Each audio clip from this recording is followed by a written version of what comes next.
விஜய் போய் படுத்துனது நீ பாத்தியா? யாரான மக்கள் பார்த்தாங்களா? நானும் பார்க்கல, நீயும் பார்க்கல.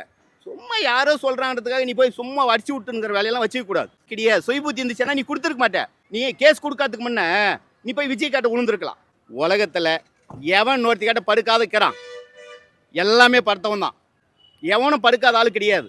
எல்லா அமைச்சருமே காலையில மீட்டிங் முடிச்சுட்டு எல்லா அமைச்சரும் போனானா இன்னொருத்தி கட்டிக்கு போயிட்டு அவளை ஃபோன் பண்ணி வர சொல்லி ஒரு ஸ்கூல்லேருந்து ஒரு காலேஜ் பொண்ணு தூக்கின்னு வர சொல்லி ரேப் பண்ணுறது, கெடுக்கிறது, தூக்கின்னு போய் சிறுவன் சாகடிச்சு எடுத்து போய் குப்பையில் போடுறது, இந்த வேலையெல்லாம் எல்லாம் தான் பார்த்துன்னு இருக்கான். எவனும் ஓக்கிங் கிடையாது, நான் ஓக்கிங் கிடையாது. எல்லாமே எல்லாரும் படுத்துன்னு தான் இருக்கான். எவன் இங்கேருந்து துபாய் கூட்டின்னு போய் படுக்கிறான், இங்கேருந்து பெரிய பெரிய 5 ஸ்டார் ஹோட்டலில் போயிட்டு படுக்கிறான். வசதியாக இருக்கிறவன் அங்கே போகிறான், வசதி இல்லாதவன் ரோடு ஓரம் போகிறான். சொல்கிறவன் தான் அயோக்கியன். எவன் சொல்கிறான் பார்த்தீங்களா, அவன் தான் அயோக்கியமானவன். அவன் தான் பூரா வேலையும் செய்கிறவனே. சொல்கிறவன் தான் பூரா வேலையும் செய்கிறான். இந்த பேசாத இருக்காங்க பார்த்தியா, அவங்க செய்ய மாட்டாங்க. இந்த வேலையில் ஈடுபாடு இல்லாதாலும் யாரும் பேச மாட்டாங்க. ஈடுபாடு இருக்கிறவன் தான் அதை பற்றி பேசுவான். லேடிஸ் ஆகட்டும், பொம்பளை ஆகட்டும், யாராக இருந்தாலும் அவன் குடும்ப விஷயத்தை அவன் பாட்டு விட்டுட்டு அவன் வேலையை பார்க்குறான். உன் வேலையை நீ பாரு. பொதுவாக சொல்கிறேன் சார், ஒரு எம்எல்ஏ, எம்பி, ஒரு டிவி சேனலு நடத்துகிறவங்க எல்லாமே புரிஞ்சா, உன் குடும்பத்தில் உப்பு இல்லை மிளகா இல்லைன்னு உன் வீட்டுக்காரி கேட்குறா, அதை பற்றி நீ கவலைப்பட மாட்டேன். இன்னொருத்தன் எங்கே போகிறான், இன்னொருத்தன் எங்கே போகிறான், யார் எங்கே சிரிக்கிறாங்க, இதுதான் உன் வேலையா? நல்லதை பற்றி பேசு, நல்லதை எடுத்து போடு. புரிஞ்சா? இந்த மாதிரி அடுத்தவங்களை பற்றி பேச வேண்டிய அவசியமே கிடையாது. விஜய் போகிறான், இவங்க போகிறாங்க, அவங்க போகிறாங்க, அதெல்லாம் தேவையில்லாத. விஜய் போய் படுத்துனது நீ பார்த்தியா? யாரான மக்கள் பார்த்தாங்களா? நானும் பார்க்கல, நீயும் பார்க்கல. சும்மா யாரோ சொல்கிறாங்கிறதுக்காக நீ போய் சும்மா அடிச்சு விட்டுங்கிற வேலையெல்லாம் வச்சுக்க கூடாது. தப்பு செய்கிறான்றதை நம்ம நிரந்தரமாக பார்க்கணும். ஒரு கண்ணில் இந்த ஆள் அந்த ஆளும் தப்பு பண்ணுறாங்கப்பா, அப்போ இது தப்பு. முன்னா நாள் சரக்கு அடிச்சுட்டு போய் 4 பேர் வெட்டுறான், அதை பற்றி பேச மாட்டேன். அதை பற்றி பேசுறதுக்கெல்லாம் யாருக்கும் துப்பு கிடையாது. எந்த மீடியா இருந்தாலும் சரி, எந்த நியூஸ் சேனலு, யாருமே, இந்த யூடியூப் சேனலு, யாருமே அதை பற்றியெல்லாம் பேச மாட்டீங்க. ஏன் பேச மாட்டீங்க? பணம் வாங்கிட்டீங்களா என்ன? ஏன் உங்களுக்கு பகலான உங்களுக்கு ஜிபே பண்ணுறாங்களா என்ன? அதெல்லாம் தப்பான விஷயம். நல்லது ஏதோ நல்லதை பேசு, மக்களுக்கு நல்லதை கொண்டு போய் சேர்த்து, நல்ல மரிமா வா. எவன் எங்கே படுக்கிறான், எவன் எங்கே போகிறான், இந்த வேலையெல்லாம் விட்டுருங்க. மக்களுக்கு நல்லது செய்ய வந்திருக்கேன்னு சொல்லிட்டு ஒரு தலைவன் கூத்தியாரோட ரோட்ல வந்தா அது தப்பு இல்லையா? கூத்தியாரோட வர கிடையாது. நான் என் ஃப்ரெண்டுன்னு நான் கூப்பிட்டு வரேன். என் ஃப்ரெண்டு அவங்க கல்யாணம் ஆகி 25 வருஷத்தில் சைலண்ட் ஆகிட்டாங்க. இப்போ வந்து புதுசாக திரும்ப நுழைக்கிறேன்னா யார் பேசி கேட்டு நீ நுழைக்கிற? அப்போ என் வீட்டுக்காரியே வந்து சொன்னால் கூட நான் கேட்க மாட்டேன். ஏன் கேட்க மாட்டேன்னு வச்சுக்க, உனக்கு தெரியும் இந்த என்னை பற்றி, உனக்கு தெரியும் இந்த சிவராஜ் எப்படின்றது எங்கள் வீட்டுக்காரிக்கு எனக்கு தெரியும். ஏன்னு கேட்டீங்கன்னா, இன்னார் வந்து ஃப்ரெண்டு அப்படின்னு சொல்லி தான் நான் உன்னை அறிமுகப்படுத்தி வைக்கிறேன். நல்லது கட்டத்துக்கு நீயும் வர, நானும் போகிறோம். இவன் திருச்சாவே எங்கள் ஃபேமிலியோட போகிறாங்க, வராங்க, பண்ணுறாங்க, எல்லாமே ஓகே. இன்னைக்கு வந்து ஏதோ ஒரு இடத்துல போய் நீ தற்செயலாக யாரும் சந்திச்சுட்டு வந்துட்டு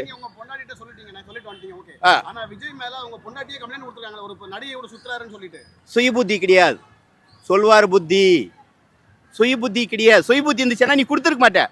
அப்போ நீ கொடுத்துட்டு இப்போ எதுக்கு எனக்கு பனையூர் ஊரில் எனக்கு வந்து உள்ளே விட மாட்டேன்றாங்க, இடம் கொடுக்க மாட்டேன்றாங்க, நீ எப்படி சொல்லலாம்?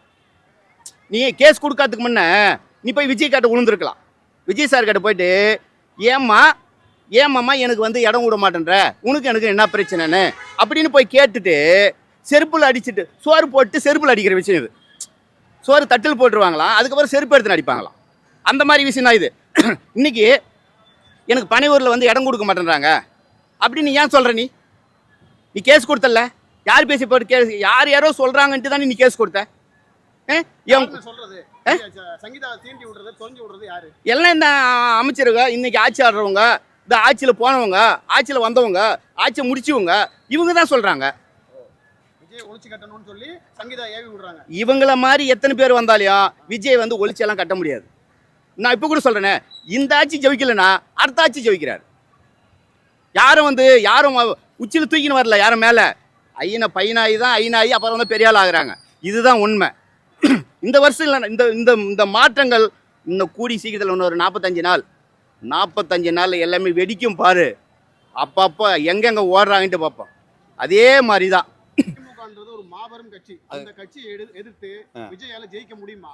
என்னன்னா, திமுக பெரும் சக்திவான கட்சின்னு எல்லாருக்குமே தெரியும். ஆனால் அவ்வளோ பெரிய கட்சி இன்னைக்கு ஆட்டம் காண்டு இருக்கு. எப்படி ஆட்டம் காண்டு இருக்குன்னு கேட்டீங்கன்னா, 26 கட்சி கூட கூட்டணியாக சேர்ந்துருக்கு. ரஜினி சார் தான் சொல்லுவார். என்ன சொல்லுவார் தெரியுமா? பண்ணி தான் கூட்டமாக வரும், சிங்கில் தான் வரும், அப்படின்னுவாங்க. அது வந்து பழமொழிக்கு எல்லாருக்குமே செட் ஆகும். புரிஞ்சா? இப்போ இவ்வளோ நீங்கள் வந்து பல பணம் இருக்குது, நியாயமாக நீங்கள் அரசியல் பண்ணியிருந்தா இன்றைக்கி போய் ஒரு வீடு ஓட்டு கேட்டால் அந்த ஓட்டை வந்து மக்கள் போடுவாங்கல்ல. நீங்கள் நியாயமாக அரசியல் செய்யலன்னு தான் அர்த்தம். ரெட்டையாலையும் திமுகவும் ரெண்டுமே தான் சொல்கிறேன். ரெண்டுமே தான் பயந்து தான் இப்போ இன்றைக்கி ஆடி போயிருக்காங்க. எல்லாமே ரெண்டு கட்சியுமே பெரிய கட்சி ரெண்டுமே தான் ஆடி போயிருக்காங்க. யாருக்கு? விஜய்க்கு பயந்து. விஜய் பயந்து 2 கட்சியுமே ஆடி போயிருக்கு. ஆமாம், கண்டிப்பாக. இப்ப விஜய் பயந்து தான் 26 கட்சி கூட்டணி வச்சிருக்காங்க. ஆமாம், 26 கட்சி கூட்டணி வச்சுருக்காங்க எல்லாரும். அப்ப முதல்வர் ஆயிடுவீங்க 26ல. கண்டிப்பாக டிவிக்கே தான். அம்மா வணக்கம்மா. வணக்கம் சார். டிஎம்கே, ஏடிஎம்கே, டிவிகே 3 கட்சியிலையும் இலவசங்கள் அறிவிச்சிருக்காங்க. இதுல எந்த அறிவிப்புமா உங்களுக்கு பிடிச்சிருக்கு? இலவசன்றதுனால எப்படி சார் வந்து நிர்ணயிக்க முடியும்? இலவசம் கொடுத்து தான் ஒரு மக்கள் வந்து வாழணுன்ற இதுவே இல்லையே. இலவசத்தினால இருக்கிறவங்க தான் நிறைய பாதிப்பு அதிகமாக அடையிறாங்க. இலவசன்ற பேரில் வந்து ஒவ்வொருத்தருக்கும் ஒவ்வொரு பிரச்சனை அதிகமாகின்னு போயிருக்குதே தவிர கம்மியாலாம் இல்லை. இலவசன்றதை வந்து தவிர்த்து மக்களுக்கு நல்லதை செய்யணுன்ற நோக்கத்தோடு வந்தாங்கன்னாலே அதுவே பெரிய விஷயம் சார். இலவசன்ற பேரில் யாருக்கும் எதையுமே செய்யலை அவங்க. இலவசன்ற பேரில் வேறு எதனா மூலியத்தில் வாங்கி தான் அவங்க சரி கட்டுறாங்க. இலவசன்றதுனால எதையும் வந்து பராமரிக்கலை. வந்து மக்களை வந்து ஏமாத்துறாங்களே தவிர அவங்களுக்கு சாதகப்படுத்திக்கிறாங்களே தவிர பிறருக்கு வந்து அது நன்மையாக நடக்கணுன்ட்டுன்னு எதிர்பார்க்கல. இந்த இலவசங்களை வாங்கி இன்னைக்கு முதியோர் உதவித்தொகை, இலவச பேருந்து, இலவச அரிசி, அப்புறம் வெள்ள நிவாரணம், பொங்கல் நிவாரணம் வாங்கி தான் பல பேர் வாழ்ந்துட்டு இருக்காங்க அப்படின்னு சொல்றாங்க. எனக்கு அது மேலெல்லாம் உடன்பாடே கிடையாது. இலவசன்றதே வந்து இலவசத்தை கொடுத்து மக்களை வந்து ஏமாத்துறாங்களே தவிர மக்களுக்காக வந்து அவங்க நல்லது செய்கிறாங்கன்றது சில மக்களுக்கு வந்து தெரியல. இலவசம் கொடுத்து அதை வாங்கும்போது ஒரு சந்தோஷப்படுறாங்க.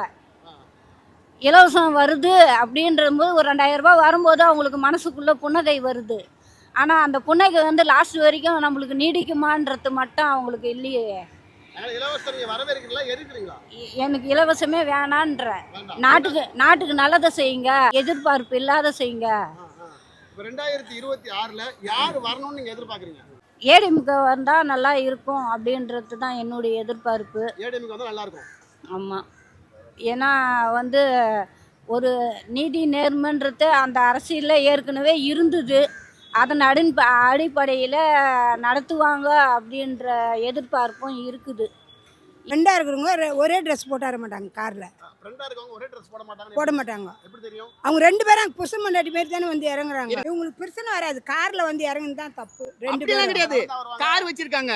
அம்மா இங்க பாருமா, குழந்தைங்க இருக்குல்ல, ஒரு பொண்ணு. இதை பாருங்க. இது அம்மா கையில பை இருக்கு, சரியா? இந்த பையன் எங்கிட்ட கூட. இப்போ உன் பையன் வாங்கினல, அது அந்த அம்மா வச்சுங்கிறாரு. அந்த பையன் பையன் வாங்கிட்டான் பாரு. இப்படின்னு சொல்லவே மாட்டாங்க. இப்படிதான் சொல்றாங்க உலகம். இதுதான் சொல்லுது. இத்ததான் உலகம் சொல்லுது. இப்போ நீ கம்பளு போட்டுன்னு இருக்க, என் கஷ்டத்துக்கு நீ எனக்கு பணம் கொடுத்து உதவுற. எம்மா நான் எனக்கு இந்த மாதிரி பிரச்சனை, நீ கொடு, நான் ஒரு 10 நாளில் கொடுக்குறேன். இது வந்து உள்ளுக்குள்ள உனக்கு எனக்கு நடக்கிற விஷயம். இதை போய் நான் குறிப்பிட்ட டைமில் சொன்ன டைமில் மூட்டை கொடுக்க முடியல, ஒரு 10 நாள் டைம் ஆகும். இதை ஒன்று ஆகுது. நான் இதை மட்டும் பாருமா அப்படின்னு நான் சொல்கிறேன். உலகமே அப்படிதான் பேசுதுங்க. உலகம் பேசுது. பேசுது. தப்பு தப்பா தப்பு தான் பேசுறாங்க.